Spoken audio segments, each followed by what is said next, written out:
Hello, everyone.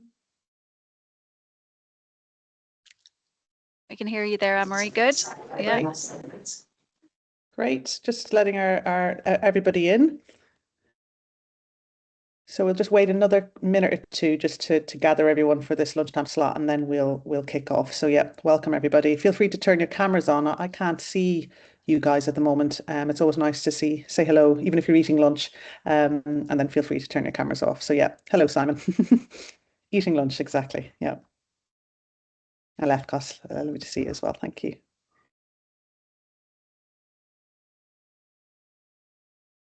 The benefits of a lunchtime event. Yeah. Yeah. Absolutely. Absolutely. Okay, we'll give it another minute. Yeah.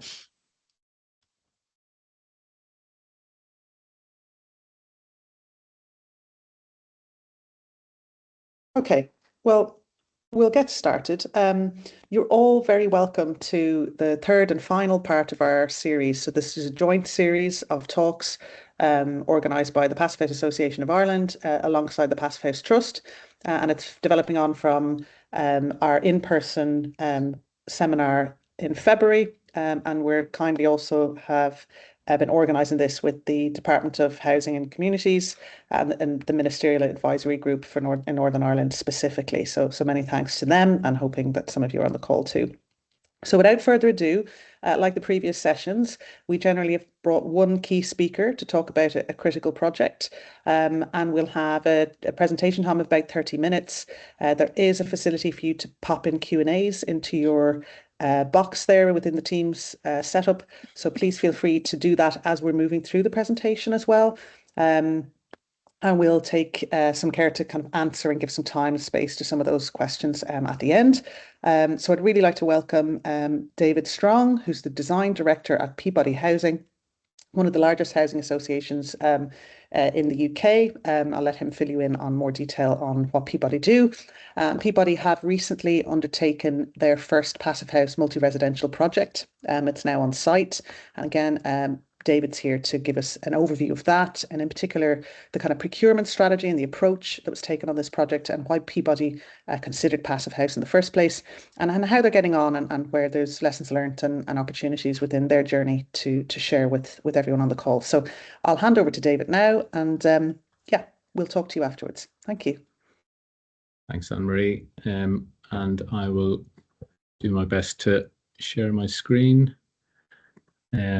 And you might give me a verbal when that, all okay. when that looks like it's working and it's full screen. Yeah. Okay, good afternoon, everyone. As Anne-Marie said, my name is David Stronge. I'm the Design Director at Peabody.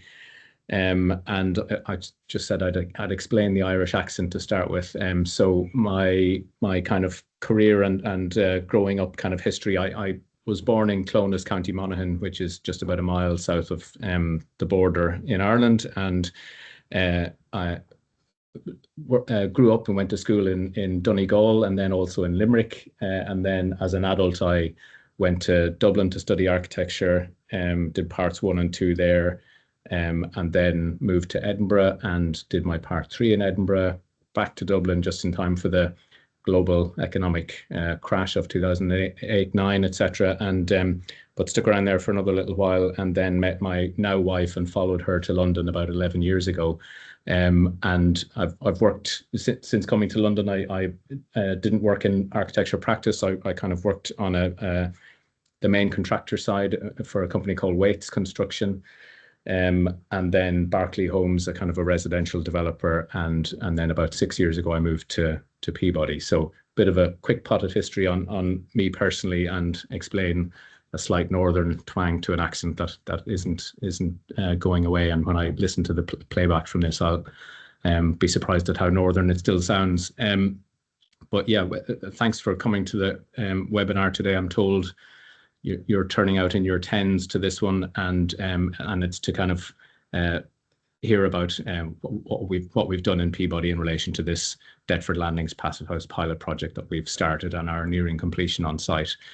A little bit of let me see if I can advance the slides. Yeah, a little bit of context about Peabody itself, first of all. So it's a housing association established in 1862.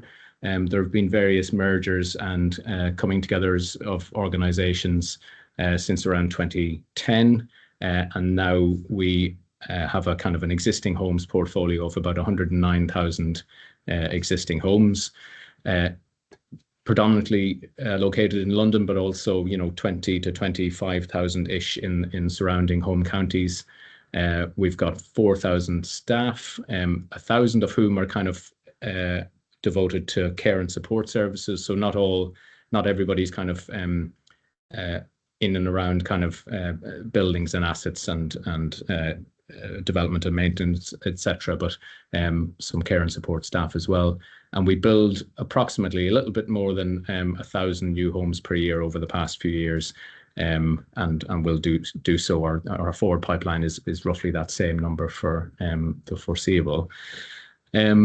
And just the image is one of the kind of the earlier Victorian estates that Peabody would aesthetically or visually be known for. This one is actually the closest one to the office I'm in at the moment at Blackfriars Estate. But Peabody has also been known for some very good contemporary architecture and projects. Several of these have been kind of shortlisted for Sterling Prizes over the years. People might recognise, well, Neil McLaughlin, who won this year's REBA Gold Medal, is second from the left in Whitechapel, and the right-hand project in Silvertown. So he was the architect for both of those. We've got Silchester on the left-hand side and Beds-Ed. So Peabody in recent decades has also commissioned some fairly innovative projects. And when I get to the project that I'm going to talk about today, this is Deptford Landings. So what you'll see in the kind of the top of the picture in the middle is Canary Wharf.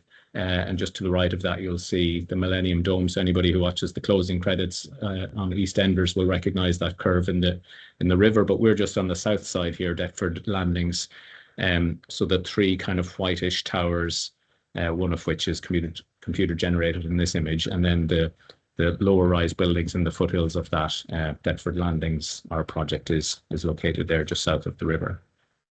And it's within a wider master plan area, master planned by Lendlease, another developer, and you can see they've kind of plotted it out into 6 main plots, 1 and 3 is combined, and Peabody acquired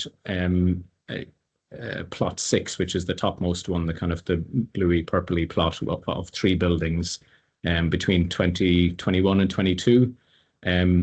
And we kind of bought that from Lendlease as a deal, which also helped them to kind of discharge their affordable homes provision as part of the wider master plan.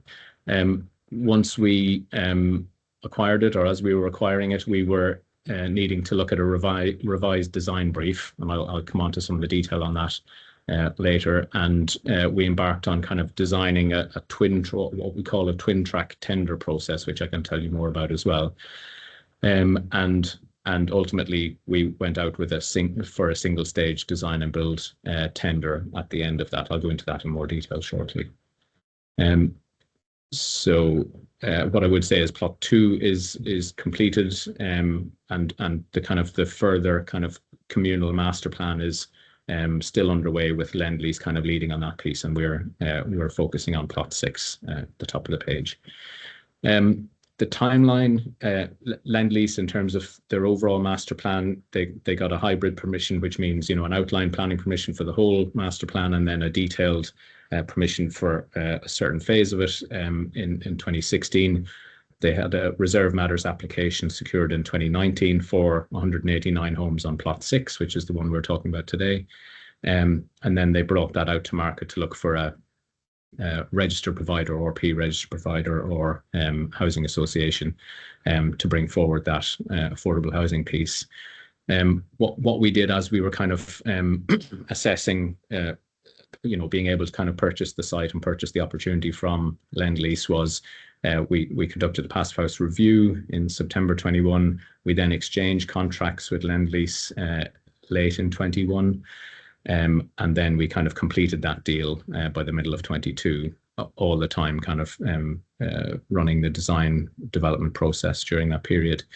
And the intention at the time was to kind of tender for a main contractor at the end of 22 and start on site shortly afterwards. Within reason, we hit most of those targets, a bit of slippage by a few months, but overall very kind of predictable and well managed. And I think, credit to internally to the kind of the regional development team led by Simon Barry and Chris Lyons as the kind of the head of land and partnerships, who kind of made space for the work that needed to be done in amongst securing the site and the deal with Lendlease. And just to say it, I will credit a number of people during the presentation here, and the obvious reason for that is that I'm just the sexy front man on the band here, and there's a huge amount of work and real talent in the teams, both in-house in Peabody and the consultant and design teams alongside us. So, but I'm just here as the kind of the layperson presenter. The real expertise exists elsewhere in the organisation. What I wanted to mention here was the kind of the key design people in terms of this becoming Passivhaus. So we the project when it was acquired already had Alfred Hall, Monaghan Morris as architects on the scheme, and it was our intention, and we did retain them throughout. We had Max Fordham as MEP and Passivhaus designer for that early design stage, and a certifier at that stage of Etude. And I can see, I think Sarah from Ryder Levitt Bucknell is on the call as well, obviously providing project management and employer's agent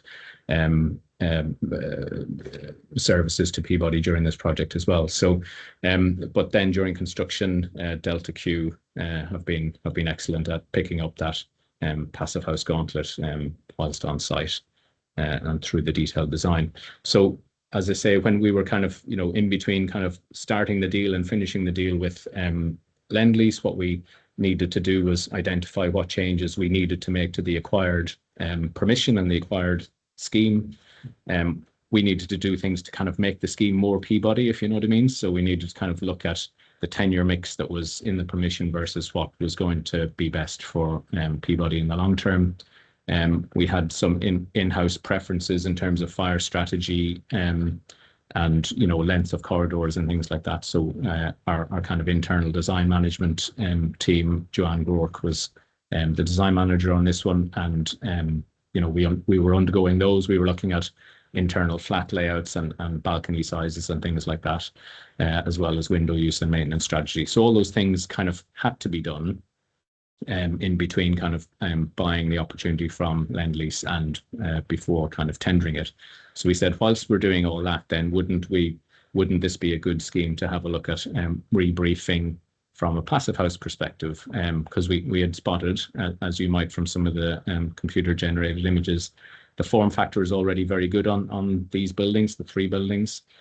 So we asked Max Fordham to do an assessment to see what it would take to achieve Passivhaus certification on the project, so that we could then embed any visible planning changes, say things to windows and wall thicknesses or heights even, if need be, in any planning amendment required, but then also give ourselves the ability to kind of make technical or specification changes in due course as well, subject to us being able to afford them. And interesting, the way to read this kind of bar chart is, on the left hand side, the design as it was post planning by Lendlease was achieving pretty good heating demand figures, etc. But a kind of a quick assessment by Max Fordham was able to say, you can make these benefits, you can shorten your ventilation ducts, you can specify higher heat recovery efficiency, you can change the window size, etc. You can reduce the number of soil vent pipes. So all of those things will improve your energy efficiency or heating demand. And on paper, at least, you could relax, counterintuitively, you could relax your fabric requirements. You could actually worsen the U values in the walls and roofs and still make the PHPP kind of model stack up. Obviously, there were certain numbers that we couldn't reduce walls and roofs to, obviously, to comply with building regs. But it was just for us, it was a bit of a learning at the time. If you make some improvements, then you don't have to keep everything kind of in place or over egg it in other areas either. So the target at design stage was 13 kilowatt hours per meter squared per annum. And that was, to give it a little bit of a buffer between design stage and then the actual performance once constructed. So that was encouraging at that time and gave us the kind of the appetite to kind of keep going. In terms of the design timeline, I won't go into all of this, but the kind of the lighter blue and grey items are Peabody's internal design checkpoints. We have had at the time a thing called Operational Design Panel 1, Strategic Design Panel, and Operational Design Panel 2. They're called Design Governance Panels now. But we kind of set out, and this is this, as I mentioned, Chris Lyons and the team earlier made space for us to be able to kind of do this whilst the deal was being kind of finalized, and we were making certain timeframe commitments to Lendlease as part of that deal. But we made space for this to be possible, so we were able to kind of review the incumbent design team, obviously satisfy ourselves that they were the right people to remain with, do that high level assessment and review of the stage 3 design, and then identify the adjustments and go about making them, etc. And then the idea was early 22 that we would make the non-material planning amendment. So we would submit that, and which did adjust some window sizes and balconies and what have you. And that we would commence stage 4 design with an idea to produce a decent level of design for tender later in 22. I can go into that in a little bit more detail. What I wanted to mention here was what we were doing simultaneously internally was kind of upskilling our own team. So we've got Peggy on the left, Adam in the middle, and Katrina on the right, and each of them kind of underwent the Passivhaus designer consultant course during this period. And Katrina is now qualified as Passivhaus designer, and Adam and Peggy as Passivhaus consultants. So we were cognizant that as clients that we needed to kind of educate ourselves and see if we could bring some of the team in with that skills. We've been lucky as well in the meantime that we've recruited other people who already had Passivhaus designer or consultant qualifications into the team in more recent years.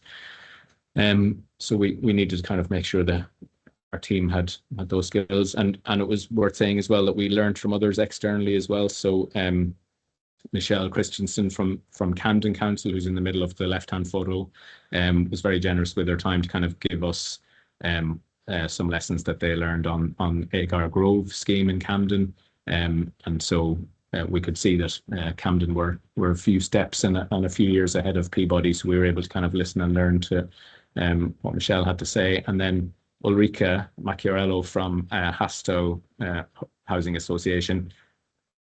The kind of the eureka moment came from a conversation with Ulrika where she was able to describe to us how to go about tendering this, but not kind of boxing yourself into a corner and paying over the odds, etc. So just credit to Michelle and Ulrika for the time they spent with us as we were planning this.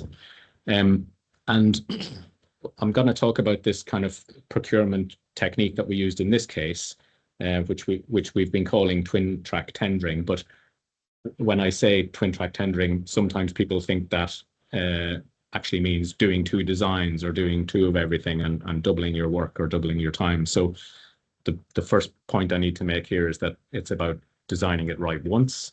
And I've used some kind of diagrams here from Levitt Bernstein architects, not the architects on this scheme, but ones that we have worked happily with in the past. And their point on these diagrams is, if you kind of have a standard or a non-briefed,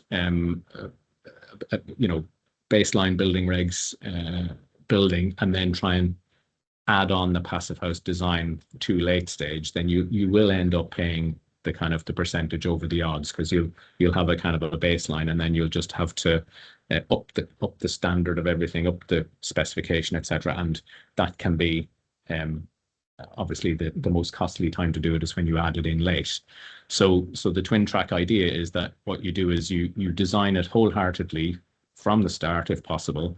We didn't quite do it from the start, but as soon as we got in control of the design as Peabody from Lendlease, we had the ability to kind of bake it in as early as possible. So what you do is you optimize everything for Passivhaus, simple detailing, focus on thermal bridges, air tightness, form factor was already good, as I say.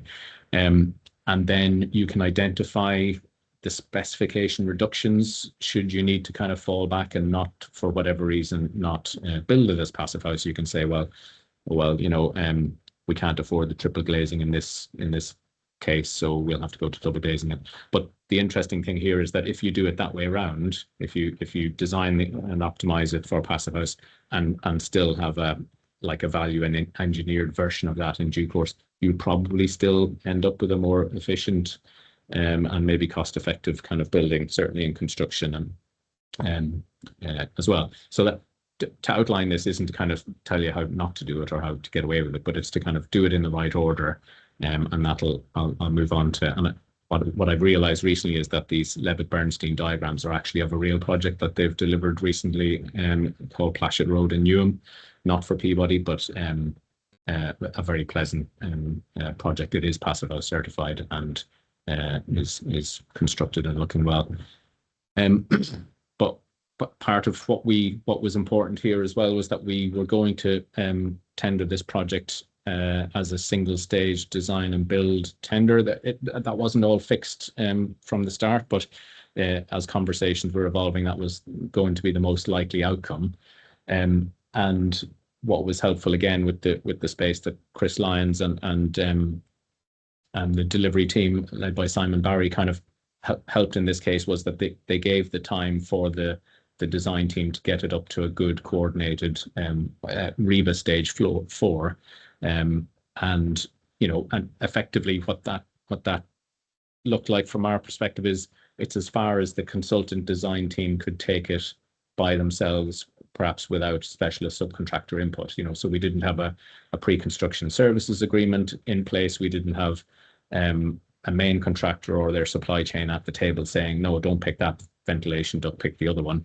But this was indicative of obviously a good architect and a good design team being able to kind of describe and detail.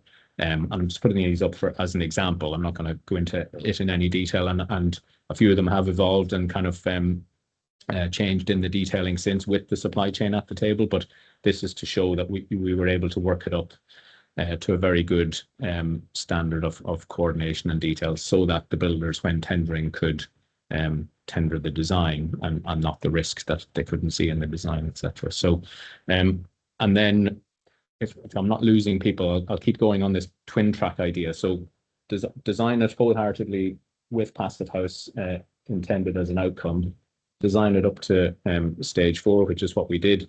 And we said, but the twin track thing is at the procurement stage, and it's kind of like your get out of jail card should you need it. It's your pre-decided value engineering list. And so we asked the consultant design team to kind of say, what if we were challenged and we were needing to kind of fall back from making this a fully Passivhaus certified design, what would we change? So we'd look at the thermal breaks that were in the roof parapet. We would look at the specification of the MVHR equipment itself. We'd look at the thermal brake pads below the columns, etc., etc. So things that were in the design that could come out were we to, for whatever reason, not deliver it as Passivhaus certified. So we got the list from the consultants, and then we translated that into a kind of a tab on the tender spreadsheet. And we said, dear contractors, please offer us the savings for these kind of 15 to 20 items. I've included a few of them here on the right hand one with the blue topping. And so we asked the contractors to kind of like price those as savings. And there's an interesting piece of psychology around this. If you tender a project and say, okay, give us the adds or give us the uplift for these 15 or 20 things, you'll get one number. But if you ask them for the savings for those 15 and 20 things, you might get a slightly smaller number. So it was an interesting kind of way around to tender that. So we did that, and we designed we wanted to make it meaningful because we wanted the kind of the information with which to make a very solid decision. So the way we set it out was overall the tender was going to be 70% price, 30% quality. We would normally do it the other way around for most things, but because we were already procuring from a framework where quality was to the fore and price was to the lesser, then we were happy with the various contractors that were already on that framework, and then we were able to tender this project on 70 price, 30 quality. And of the 70 price, 65 was for the kind of the baseline contract sum itself, so the full Passivhaus certified design, and then the 5% score or marks were for the savings, you know, so the pre-VE list of the 20 items that we said you can take out, change from triple glazing back to double glazing, reduce your air tightness requirements, etc. So what are those savings? Please give us your saving, and we scored them. You know, so the people who offered the biggest saving got the full 5 marks, and the people who offered the lowest saving got the lowest mark of those 5 marks. And then there was the contract sum comparison as well. And then of course 30% on the quality side, including health and safety, social value. And critically, within the design and quality management, we kind of flagged our intention to retain the consultant design team, and we said, talk to us about how would you go about making them part of your team within a design and build contract, or offer us an alternative, and describe how that would work.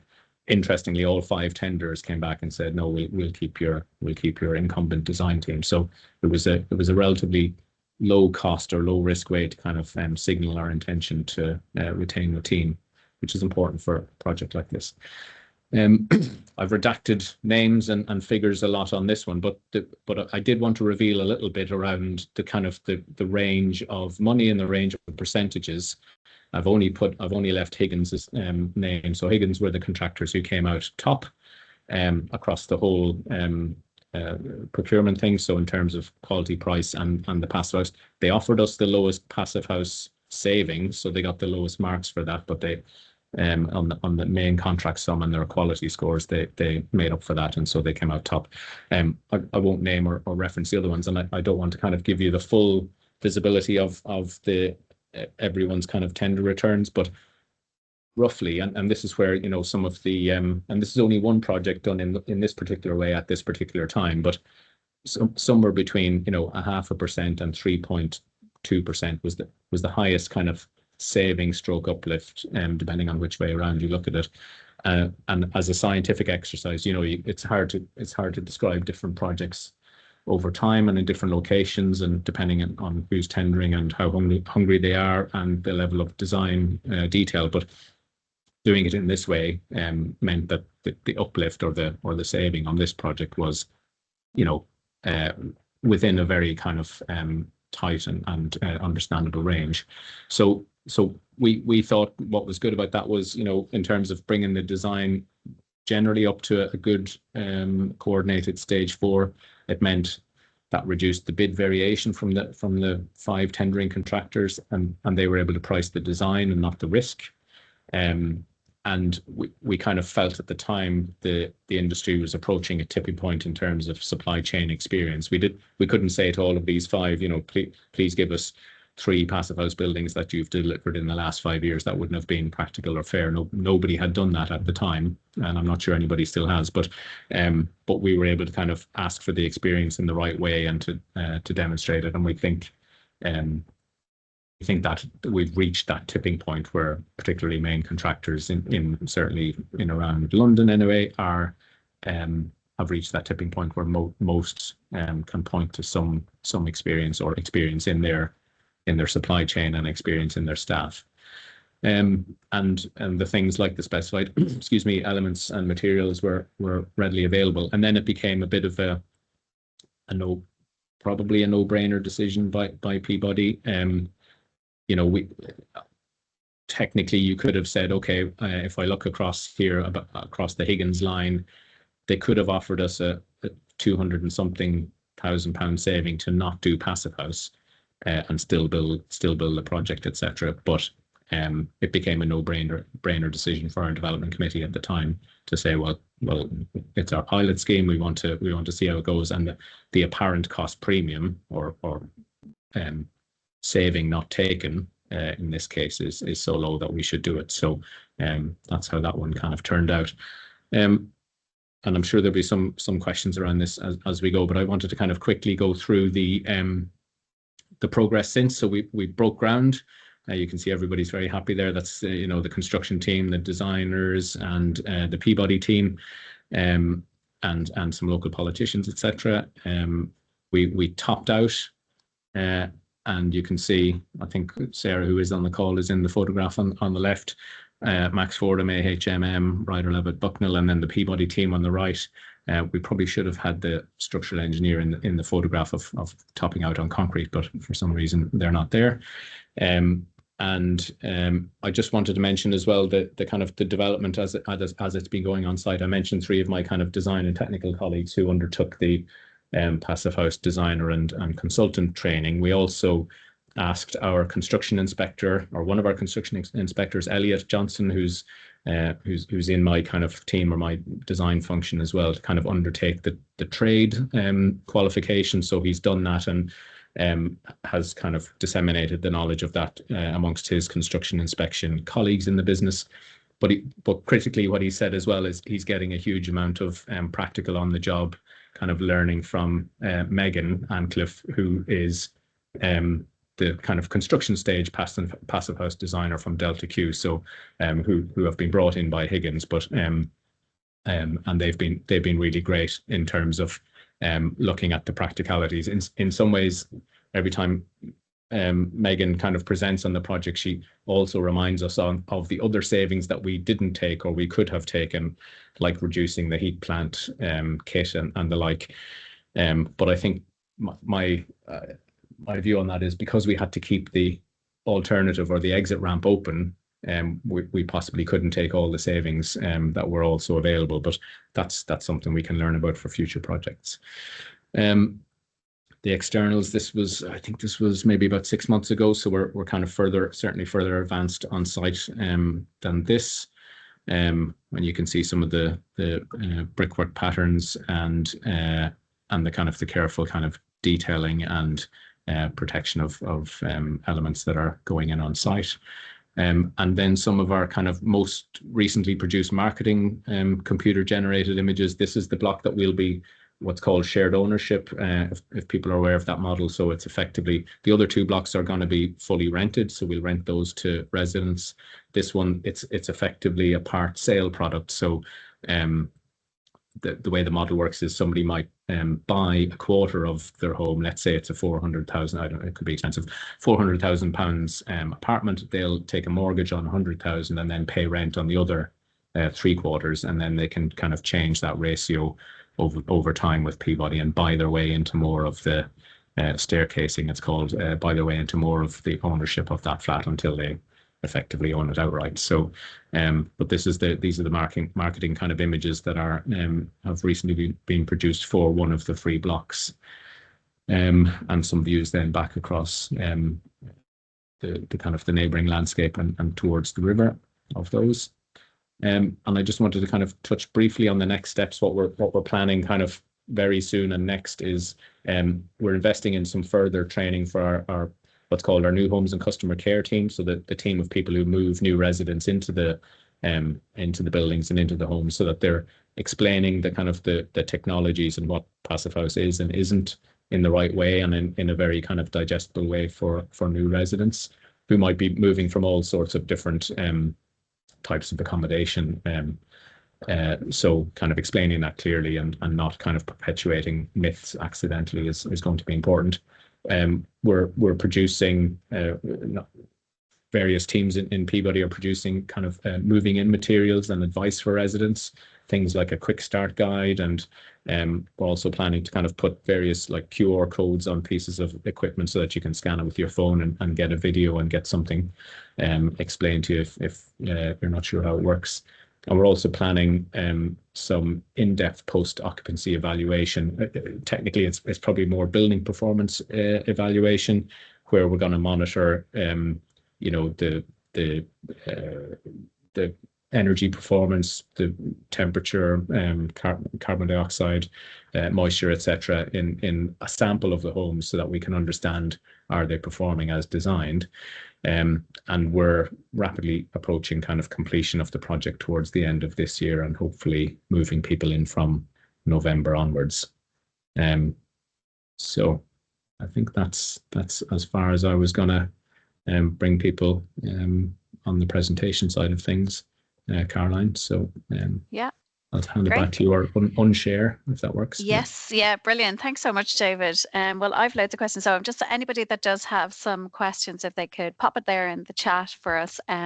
We send Anne-Marie sends her apologies. She's double booked for the second half of this presentation. She's attending a conference, so it's over to me. So I'm the chair of the Passivhaus Association of Ireland, for anybody that doesn't know me. So I'm going to just bring us through and moderate for the second half of the next 20 minutes so on questions and answers. There's just, I suppose there's a couple of comments Anne-Marie popped in there in the chat before she went. So she just said, I think a very savvy way of looking at the twin track system, 550k for additional air tightness testing and other interesting figures. I presume the tenders, she asked, were not just including the air test in that, but any remedial works risk if initial testing was showing failure. Yeah, and I was conscious of kind of putting two things on the same slide, and the first one was the kind of the design team's kind of list of potential savings, which they had kind of said we can take this out of the design, and then there was a kind of an additional, the blue writing at the top, which included that 550k was a kind of a QS estimate of it could be as much as or as bad as this much.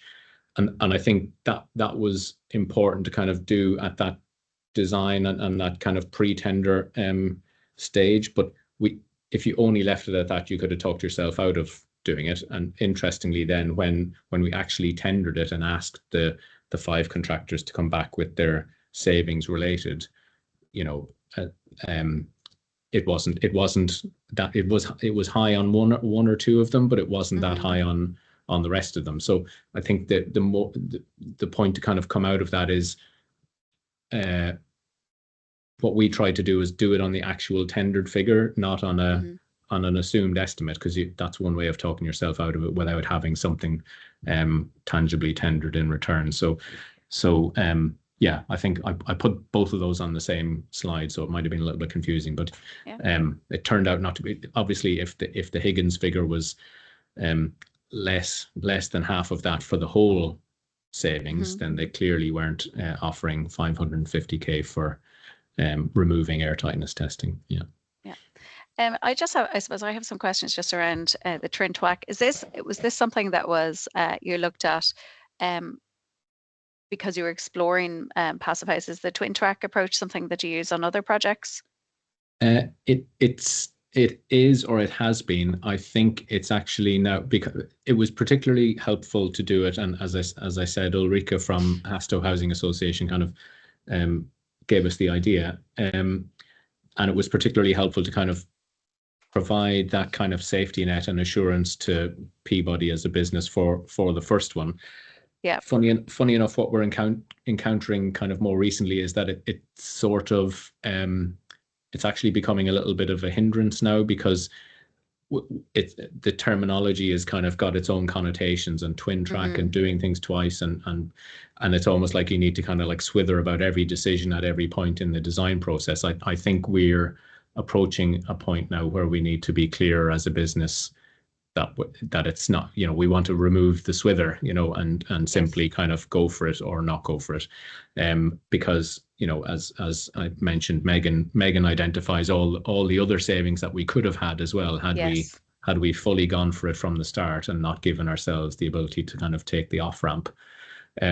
So there's a bit of that dynamic. I would say the couple that are kind of being designed and developed now are still on the twin track. We're still kind of calling it the twin track method, but we think quite quickly we'll need to be more decisive, I think, internally. Yeah.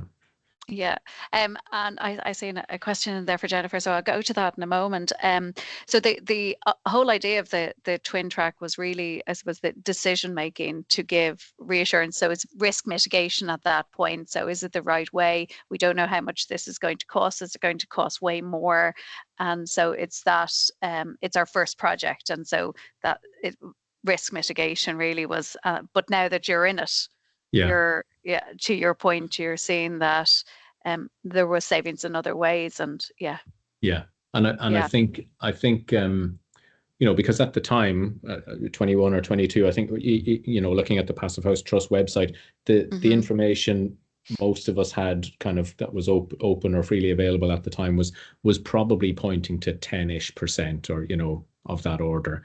And that would have been a really difficult argument to kind of bring to your board and say, I'm sorry, it's 10%, so we needed to not say that in some ways. We needed to kind of like, as scientifically as possible, test this project in this way. And this one turned out to be somewhere between 1% and 3% across 5 tenderers. And so that was helpful. It's not to say that everything else in the future, and what the other thing that's important to say as well is what you're comparing it to is important. The baseline in London under the Greater London Authority's kind of policies, etc., is probably higher than the rest of the UK. And so, the delta between what your baseline is, your identified baseline, and Passivhaus is small and probably diminishing in and around London. Yes. But I think things like future home standards are probably bringing up the baseline floor anyway. But Passivhaus isn't moving, so it's like floors are coming up and Passivhaus, so the delta is getting ever smaller, we think. But in this case, we couldn't have won I'm sorry, it's a 10% uplift argument. We needed to kind of give both figures and ask our development committee to make a choice. Yeah. Well, I suppose that kind of winds us into Jennifer's question here. So she's wondering why passive, what was the driver for Peabody? So obviously it got to the board in terms of a concept and a potential way forward for Peabody's, and then you went twin track to mitigate the risk of price. Yeah. But what were the drivers for Peabody in passive overall? Yeah, and I would openly admit they've kind of changed over time. The answer hasn't necessarily changed, but the drivers have, funny enough. But at the time, the two of the people I put on screen, Peggy and Katrina, were kind of doing a piece of from first principles analysis work on energy performance certificates, EPCs, and that was becoming a kind of a corporate target. In Ireland, there are BERs, I think, building energy ratings, and I'm not going to say not worth the paper they're written on, but that can be quite misleading and perhaps shouldn't be used as a design tool and so on. So we were being kind of asked corporately, how are we responding? How are we going to do X, Y, and Z? And what's our performance? And as I say, Katrina and Peggy both kind of said, actually, this, we would be chasing the wrong thing here. There's an obvious better thing to kind of chase or pursue, and it's Passivhaus performance and demonstrated benefits for residents. We own, the 109,000 existing homes, and we tend to kind of build and hold and retain our stock. And, knowing that you've got a better quality asset for the long term is as important here. So how it shifted over time is that, it did start off with environmental thinking, but actually over the years, and how we're framing it this year particularly, is that it's quality control during a design phase. It's certainly quality control during construction.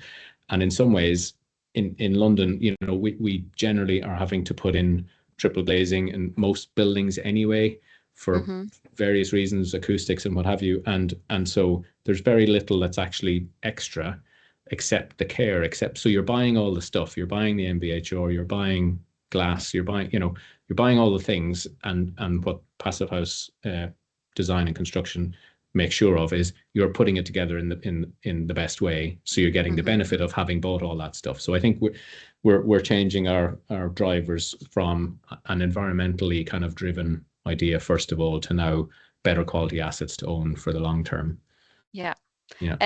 Simon's question kind of leads on from this now.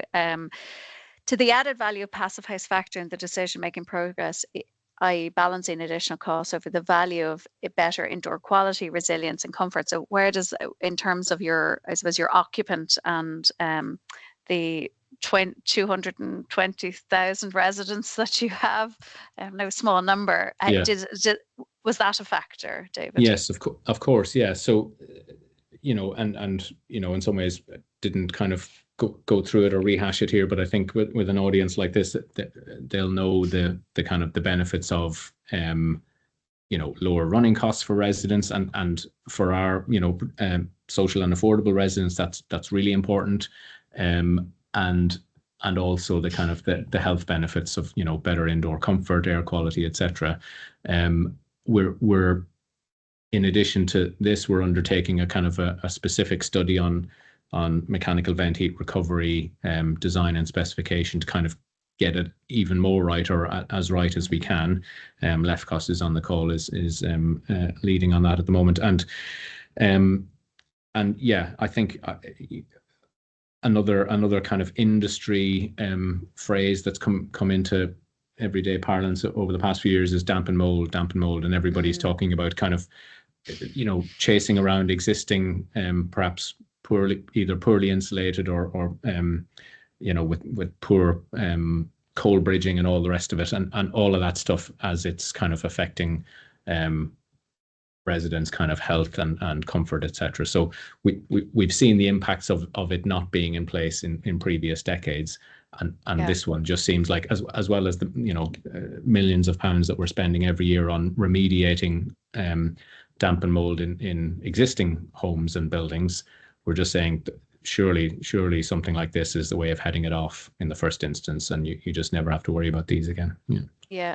Well, I suppose it brings us into that conversation about moisture management in the buildings, isn't it? From within the structure, the moisture within the building from the residents, the occupants, and those 5 principles of passive and how it really manages that aspect of moisture. It is, I don't know, I know with the conversation around mold and damp in the UK, the conversation around moisture is on, like, literally on steroids in Ireland as well, and it has become every conversation I'm entering where we're talking about our buildings quality, technical. It's like, what's happening to the moisture and how are we managing it? And there's actually a small little podcast recently. Anybody wants to reach out, I'll share with you, in where Wolfgang Feiss, the creator of the Passive House, is talking about those principles and the concept and how important air tightness is in terms of along with as part of your fabric for that management of moisture in the building. Is there much talk around moisture management, and I see you're talking about the post occupancy and managing the occupants and the residents and helping them understand their building. Is there much talk around moisture management? And I think what you're hitting at there is the controlled versus uncontrolled kind of ventilation and moisture movement, and I suppose just at a high level, I would say yes. I suppose not everybody has the same, and I'm one of these, don't have the kind of the depth of technical expertise to kind of really really understand it and really know what I'm saying here. But I suppose from a resident's perspective, kind of knowing that the ventilation is designed to kind of work in a particular way. I mean, it's relatively simple stuff about ensuring that that's explained, that please don't turn this MVHR unit off, because it's not only is it kind of doing your clean air and expelling the kind of the moist stale air, etc.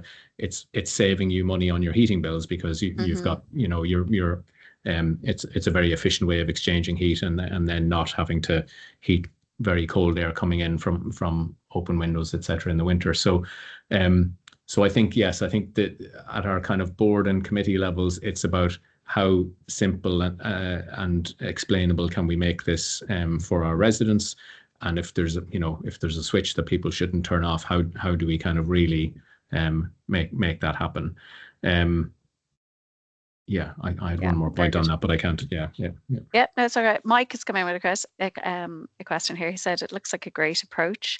He asked, was there any input from contractors pre-tender to help with construction choices, etc.? Mike, to the best of my knowledge, we did kind of like market pre-engagement, but it was more of a warm-up sort of exercise to see who would be interested in roughly 60 million pounds worth of construction at this point in time, for Peabody, etc. And I don't recall that we asked anybody for specific kind of buildability or construction advice. I think we had reasonable confidence in, generally knowing what it is to kind of build housing of this kind of shape and size in the past, kind of internally, and with a competent design team led by AHMM, etc. And so, to the best of my knowledge, no, we didn't. Somebody else on the call will probably contradict me and say, oh, we did, but it didn't form a big part of that kind of single stage design and build tender. Nor if you go two stage, you might start with a pre-construction services agreement and you get the build partner at the table offering advice. We didn't in this case. Subsequently, though, we have been progressing this not in a design and build scenario. So we've been working with some joint venture partners, and they're always at the table earlier. They're with us, kind of taking some of the risk on the development, partnering with us, supplying kind of cash and funding as well as construction expertise. And so some of them are more experienced in Passivhaus than others, but even one that was relatively who haven't done one yet, but we got to a kind of an open book conversation and communication with them on what to price, what to not assume, or not make kind of misassumptions, etc. And we got to something like the kind of the tendered uplift on Deptford Landings on that conversation on this other project with an open book joint venture kind of build partner at the table. So we are exploring that on a number of other projects as well, where you don't have almost like the science of a point in time D&B tender to compare with. But yeah, I mean, it's not to say we wouldn't or we don't, but on Deptford Landing specifically, I don't think we did ask for buildability advice. Yeah. I have another question. Just you spoke about the contractor. So you moved to a 70% price, 30% quality because you were working from a framework with the contractors. So they were already, I suppose, pre-qualified. To those that pre-qualified, had they previous experience delivering passive? Was that something that you looked for, or was and did Higgins have experience delivering passive in the past when they started with you? Yeah, so a couple of them did and a couple of them didn't. Okay.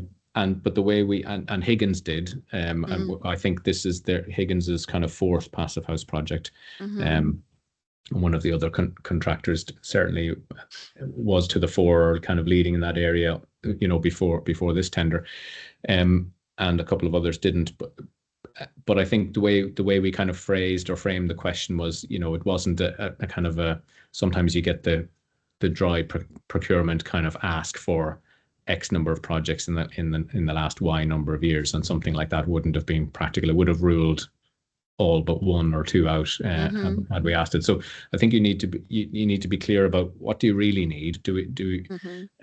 Is it the main contracting experience? Is it kind of access to the right supply chain? Is it key people like your kind of project director or kind of main site manager, etc. Do they have it? They may not have it in your company, but they may have come from a previous company, etc. And so on. So we asked for the kind of the CVs and the kind of what we thought was a reasonable indicator of experience and ability into the future. Yeah. Very good.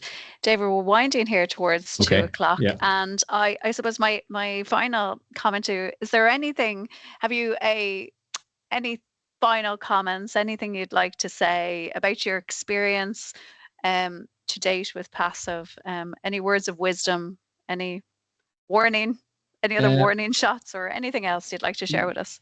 Yeah, I think our kind of, as I say, our kind of view on it is that it's the way we build at the moment, it's definitely the way to get the most out of that way we build at the moment. You know, so if you're buying an MVH, or if you're buying triple glazing, putting it all together using the Passivhaus design and construction methodology is the way to get the full value out of that stuff that you're investing in already.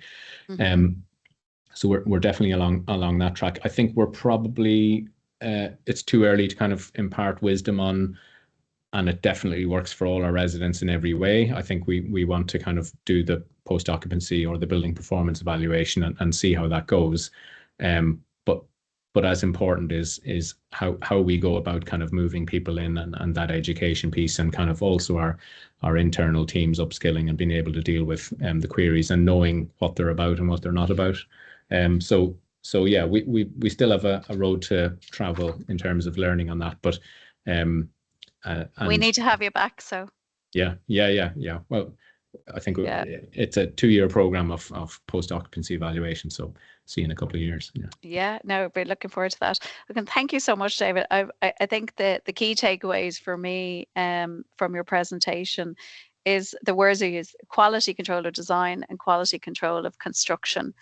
And it really, the ultimate outcome is really we get the best performing buildings, and that your journey from, it was something we looked at because it was sustainability and environmental and that agenda, which then has translated through the business. Not that they're, by the sounds of things, that they're gone or they're not important, but moving towards, wow, look at this aspect of quality control.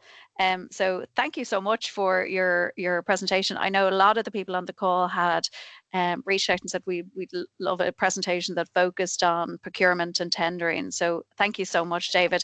That rounds us up into, we're now finished our series of three lunchtime webinars. Myself and Anne-Marie, the Trust and the Passivhaus Association of Ireland will be back to you with more content and more programs, and we want to circle back and hear back from anybody that have engaged and attended our webinars. So thank you first of all to our audience, all of our speakers, David today, and our speakers in the last 2 series before this. I'd like to also thank the Ministerial Advisory Group, without whom we wouldn't be here, and that leaning in and really wanting to learn about the Passivhaus standard. To the Department of Communities in Northern Ireland, again, for facilitating.